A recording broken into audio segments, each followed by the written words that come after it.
Welcome to In Focus with Eden Lane.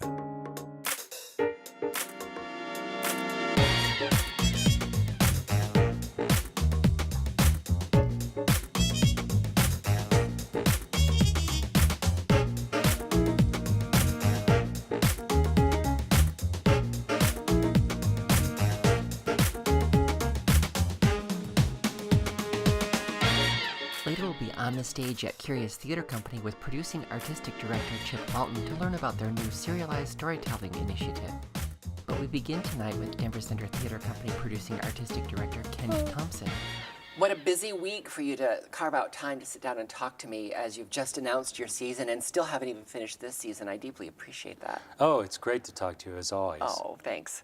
Now, let's finish up this season before we move on to the next season, because you have still some pretty important things that are about to open here. We do. We have two very, very different, but both very exciting projects that are opening. And actually, One Night Miami is going into previews and will open soonest. That's by Kemp Powers. We're one of two major theaters doing it this year, and it's a fabulous story. It's a play that men will really like, too, because it's about the night after Cassius Clay won his first World Heavyweight Championship in Miami in 1963, beating Sonny Liston. People thought it was impossible, but he did. And instead of going to the Miami Beach party, which was set up for him, he went back to his room with three of his closest friends, football star and legend Jim Brown, songwriter, singer, publisher Sam Cooke, and activist Malcolm X. Now, I knew that they all knew each other, but what I didn't realize was the conceit that this evening happened in this hotel was true. It is true. I know very little about boxing, I'm afraid to say, but it still sounds really quite fascinating. It is fascinating, and I think it was reflective of the fact that although he was, the guy with the steps like a butterfly and was always the guy that was kind of self-promoting, he was the youngest of all of them. So he really had those friendships because he relied upon them in some ways to help him navigate being black and a rising star and then suddenly a superstar in America in the 1960s. In the middle of the civil rights struggle. In the middle of the civil rights struggle. That's also the same occasion where he changed his name. It is. The next morning he would come out and say he was Muhammad Ali, had taken up with the Nation of Islam, and within a few months Malcolm X would actually be murdered, which we would find out later was by the Nation of Islam and the leader of that. But the play is so vigorous because they argue and laugh and have drama about, well, what should you do as a black man if you're an icon, one of the first icons of a really successful black man. And each of them has their own opinion. Each of them makes fun of the other one. They argue about it. So it's really an interesting evening because it's got these, they'd be stars no matter what color they were. But so it's fascinating to watch two sports stars, activists, and one of the most successful composers, songwriters, and singers in the industry at that time.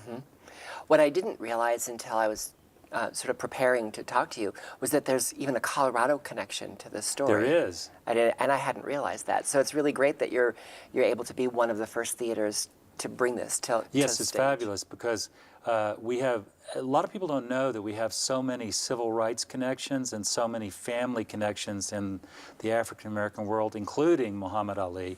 But they don't realize that when they come to Denver initially, but we do. We have many of the people that led the civil rights movement, and we've also got a great sports connection because of all the sports that we have here, but also throughout time, all the sports that were here. The other thing that you're closing your season with is also pretty spectacular, and it's a brand new piece that you're getting to bring to us. It's a world premiere musical called The 12. It's written by the Tony Award-winning playwright Robert Schenken, who won last year for All the Way. Yeah, not a musical. Not a musical, the play on Broadway with Bryan Cranston playing LBJ. What's fascinating about this piece is he takes on one of the least known periods of history, and he takes on one of the most epic heroes in history or of all time, just after he has been killed. And it's the few hours after the crucifixion. The 11 apostles that are left are being hunted down to be killed. They've all escaped back to, they say in the Bible, the upper room. We don't know where that is. And they're trying to figure out what to do. And it's their 2.5-day crisis of conscience, debate, argument, but it's told through rock and roll. And Mary Magdalene comes into the room also, and she is just as much one of these disciples as the rest of them. It's really about what do you do when you lose your spiritual, religious, political, cultural leader, icon, the person you gave up your life to follow. And so I think it'll appeal, yes, to a wide Christian community. There's nothing that makes fun of Christian faith. I mean, I'm the son of a Southern Baptist preacher, so I'm not going to do that. But also it'll appeal to anybody who's gone through such a loss, whether it was MLK or JFK or Gandhi, all these people that have a larger than life, and of course we're talking about the person that had the largest of all those kind of impacts on the Western world and the world. It has the potential to be an incendiary kind of evening if you don't look into who's making it and what they're trying to do. Sure. I'm so glad that you addressed that, because it would be very easy to think, oh, it's going to be offensive, and right. I'm not going to appreciate this, so I won't go. And that's not the intent in telling the story. No, and it's a rock and roll musical, a little bit more classic rock than like Jesus Christ Superstar, but it has all kinds of... Less a rock opera and more rock and roll. Yeah, rock and roll, and it has all kinds of things from R&B to soul to rock, in it. And what's interesting about it is it's a reminder, because people are in not contemporary clothes, but more modern clothes, but they look like they're in an ancient setting like a warehouse, which is probably where the Last Supper took place. But but you also get this very strong idea that they are mostly, which they were, young, working class men who gave up everything in their life to follow this person. And 3 or 4 days before, they came into Jerusalem, and they were lauded in a parade as the heroes of the new millennium. Probably feeling as if they were on the verge of what they were striving for, what they were struggling for to come true, and then it was gone. And then it was gone. And what do you do suddenly with that? And it's interesting because none of the Gospels has much about it. They have the tomb opening, but I have to say it all takes place in this room, and it's all 2.5 days, and it's about how they work through that. And they also have a vision within it of what their future might be if they follow this movement rather than fleeing or doing something else. This was the last thing that you announced for this season. Yes. How did it come to you? How did you decide that you would not only be interested in mounting it as part of the Denver Center Theater Company, but able to do it? Well, Robert Schenken we know because he's commissioned to write a play for us after All the Way and The Great Society. All the Way's been on Broadway, Great Society will no doubt come to Broadway. And so he's going to write the next play for us. So we knew Robert well, and I've known him for several years. That was one way. But the other way was, sadly, one of our sister theaters closed right before their season started, and they had commissioned the piece and worked on the piece with Robert, Richard Seid, Neil Berg. Are those the clips that we see when we look online of performances of these songs? The clips are from Signature Theater New York's workshop of it. But so he called me up and said, well, I have this piece. I don't know if you have anything left. We'd love to come to Denver and do the premiere if you like it. And so I said, send it. I read it. And then I had everybody else in the staff read it, because I had both the good bias of being a Baptist preacher's son, but I didn't have the bias of or the views of somebody that is in another religious, spiritual experience or not in one. Right. So I wanted them to read it and listen to the music, and we were really captivated by it. The writing was so good with Robert Schenken, and I loved the rock and roll. It's interesting that after a couple of successes in premiering musicals at the theater company, just like the Broadway side of the Denver Center is having success in launching national tours, now a new musical is coming to you seeking a home. Yes, and I think that's based on the last two that we did, Sense and Sensibility and the revision of Molly Brown, but it's really a new musical. But I think that that's really lucky for us, but also we can really do it well, and I think that's why the professional theater field's coming to Denver. And most importantly, we have great audiences. That's true. They really do appreciate it. Since this was added to this season at the very end, and we've just ended the New Play Summit, we have to talk about what's coming up, because you've already announced a little faster than I expected, but I was still so very excited. Let's start with the New Play Summit.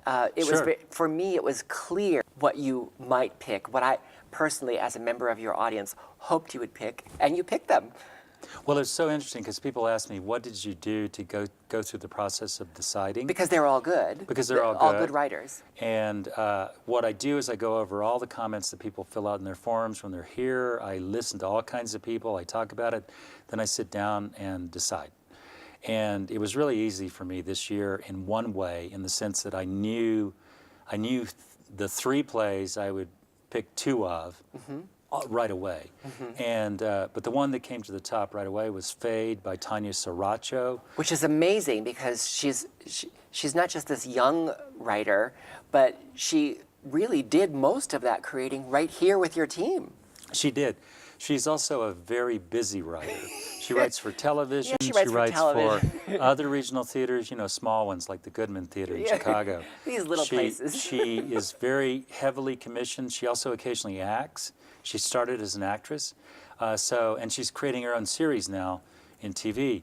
But she started this play and got about half of it written and sent it to us, and we were immediately captivated. And then when she was here, she finished it, or at least finished enough of it so that we could go, we want to do this, because it tells such an unusual story. She's one of the best comic writers in America today in terms of comic dialogue, but also she kind of gets into the situations that you don't see like on TV or in plays or in movies. And this one is about, a Latina from Chicago, probably well-to-do, who is a novelist who had one novel and suddenly finds herself as the Latina playwright representative in a TV show, which is a terrible position to be in because you're the diversity playwright. And she can't come up with things. She's battling the system, and she meets... They don't want her to. They don't want her to. They want her there formality. to kind of look right, and they know they need a diversity writer. And she teams up with the most unlikely of persons, a Latino, California-born guy that was an ex-Marine, but now he's the janitor in the building. And just the relationship between those two cultures within the Latino world, the Hispanic culture, is interesting enough. But when then you add the layers of trying to have a successful career in the TV industry and him trying to take care of some family business that got him into trouble before, and it's a wonderful play. It was really quite fascinating that she was able to write about such a specific experience, the Latina experience, but also make it accessible enough that you could find your way into those characters if you were Polish or French or Irish or whatever. Any culture you could really find your way in, because, and it also revealed that there's so many different subcultures and groups within, and we forget that. Those intersections of identity. We keep forgetting that. We keep thinking there's, this mass of people that they're all like this. So that was simple to pick. With Teresa Rebeck's play, which has had 3 names now, Crown, Crow's Nest, and The Nest, it was pretty easy to pick that one too, because again, she's like on the other end of the spectrum from Tanya. She's I wouldn't say she's old, but I would say she's had a long career in writing movie, TV, and plays. She's produced on Broadway successful. all the time. I mean, usually once a year. She can also write comic dialogue like nobody's business, but she takes on the things that more representative, I would say, of her generation, being a little middle-aged. And those are the themes that are about the gender wars, the culture wars, the things we haven't gotten over. But of course, she sets it in a bar. And the bar itself is unique and specific because it's so beautiful, the antique bar and the mirror inside. And so it's a play that goes along a wide-ranging view of topics. But in the end, it's about how do we communicate with each other and what is valuable about the friends, and is our legacy more important than love? All kinds of things that are really rich. You can find more details online at denvercenter.org. Now we return to the stage at Curious Theater Company with producing artistic director Chip Walton to learn about their new serialized storytelling initiative.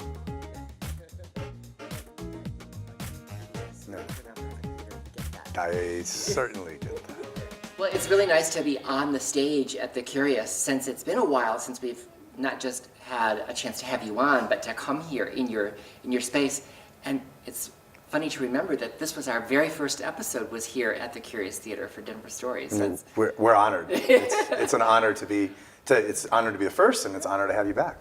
Well, one of the reasons we really wanted to come back before the season ended was because you made a big announcement that everyone has sort of heard a little bit about. That's this serialized storytelling for your theater, and we wanted to get a chance to get a little bit of what that really means. So tell me, What does it mean for Curious Theater that you're doing serialized storytelling? Well, when we launched serial storytelling, what we really wanted to do was to provide an experience for our artists and our audiences, to be honest, that just was a deeper, longer, more meaningful experience than just a single night in the theater or one particular play. So it was born in part, to be honest, from my love of HBO and how well I think they do what they do, and they develop that sort of brand loyalty. And so the idea that... Or on PBS with Downton Abbey. Or on PBS with Downton Abbey, that's exactly right. That's exactly right. And so, you know, the fact that you get to know a cast of characters in a deeper way over a longer period of time, that you get to follow the arc of a story. So we're not talking about soap opera style theater. No. We're talking about trilogies. We are. In particular. I mean, Downton Abbey is actually a great example, just because even though it's not a trilogy, it's also not a soap opera, right? Like, it's serious, meaningful work that you really get to roll up your sleeves and dive into. If you're going to mount some trilogies, I mean, that's not terribly unusual. There are theaters that have mounted trilogies, but you're doing more than just giving us a trilogy this season. We are. I mean, the commitment right now is we've committed to 2 trilogies over the next 3 seasons. What my anticipation and my hope is that we're going to be announcing a 3rd trilogy, so it'll be 3 trilogies over 5 seasons. And so you're exactly right, Eden. I mean, there are trilogies all over, and you know, and a theater can do a single trilogy, and that's an exciting event. But to make a sustained commitment to it, I mean, the goal really, if it's successful, I think it changes the way audiences experience live theater. Yeah, it really could, especially for subscribers. Yes. So tell me about the logistics of trying to add that to your season this year. Well, it's interesting. By happenstance, to be honest, like the first 2 trilogies are really culturally diverse works.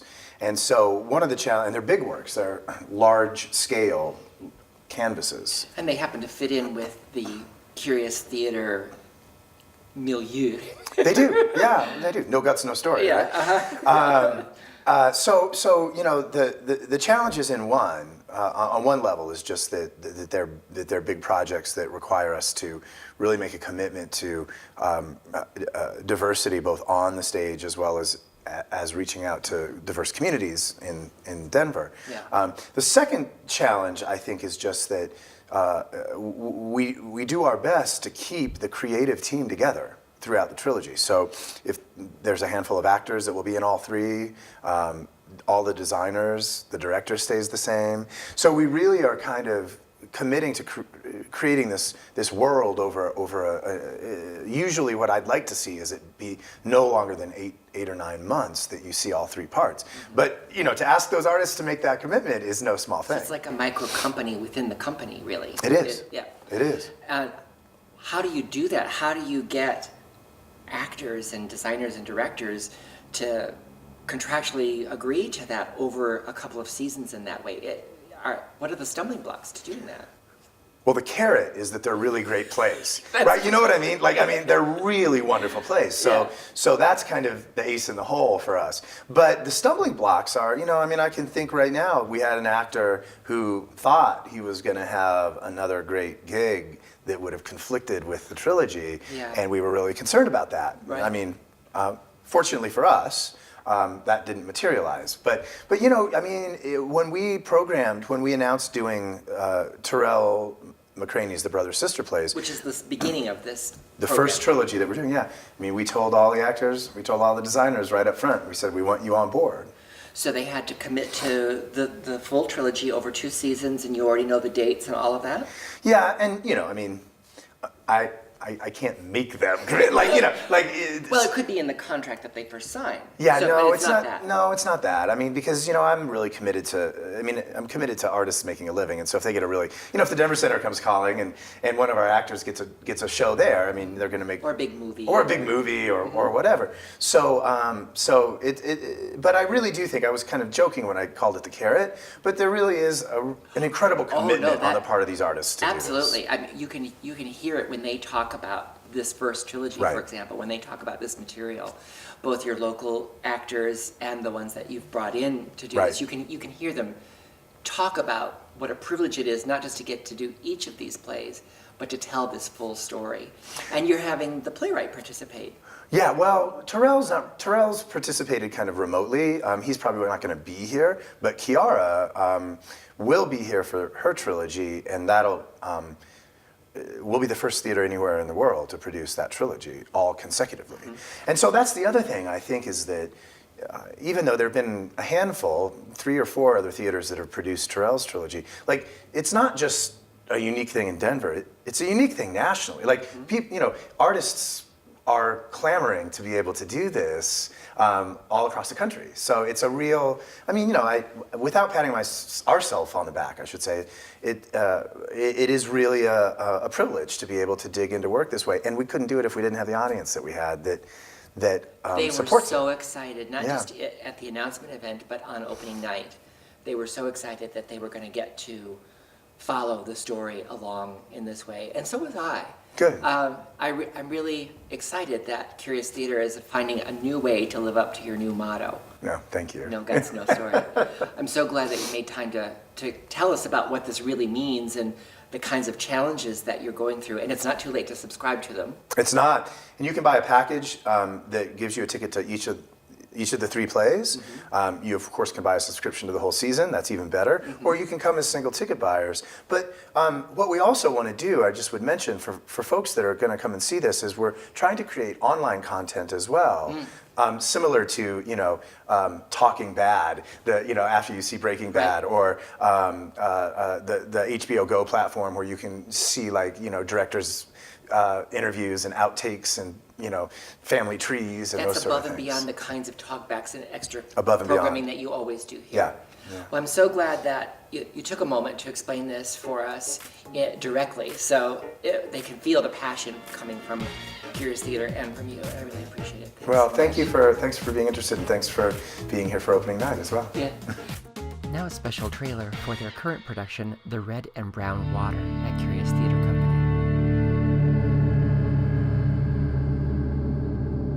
I have to run today. Oya in the air. Powerful legs. A breeze over Oya. Pressing that ground.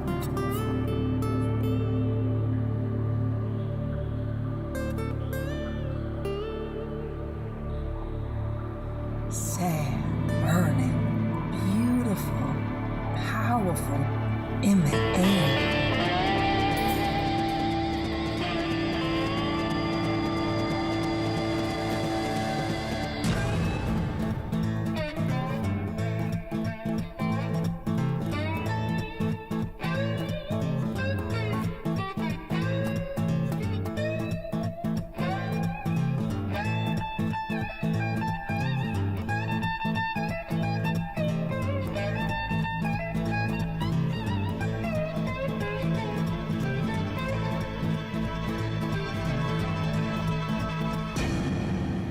In the air. Oh, yeah.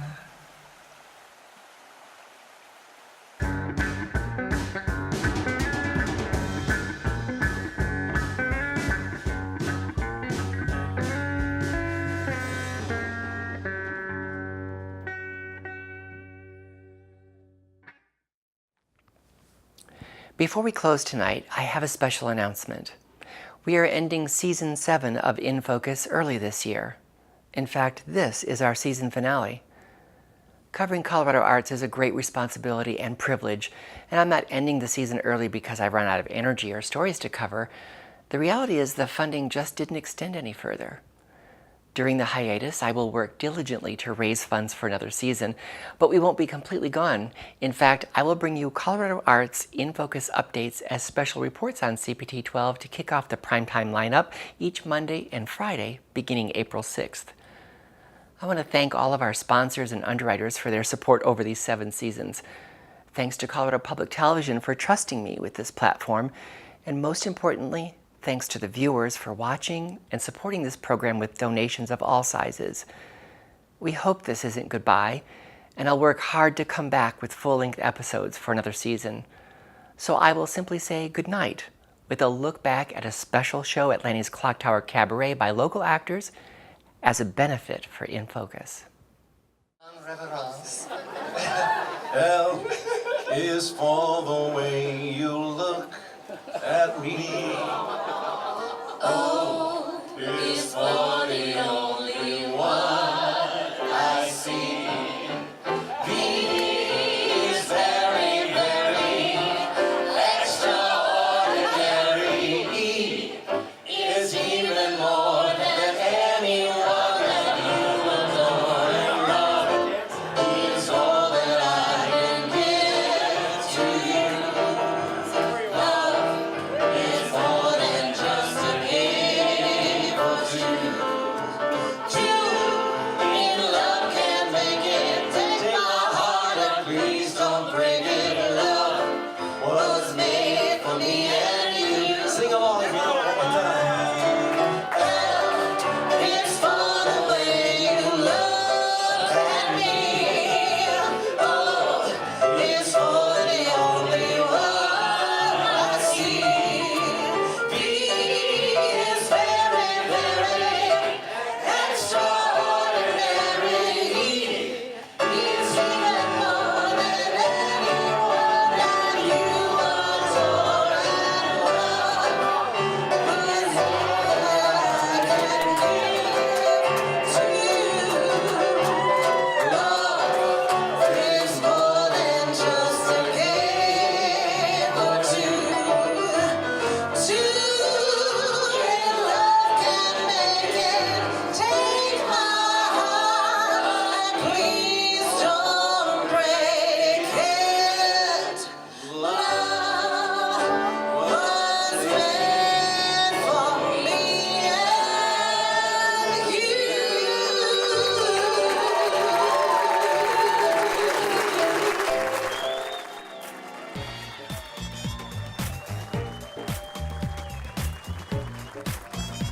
Remember to join us on Facebook and Twitter. Thanks for watching. Good night.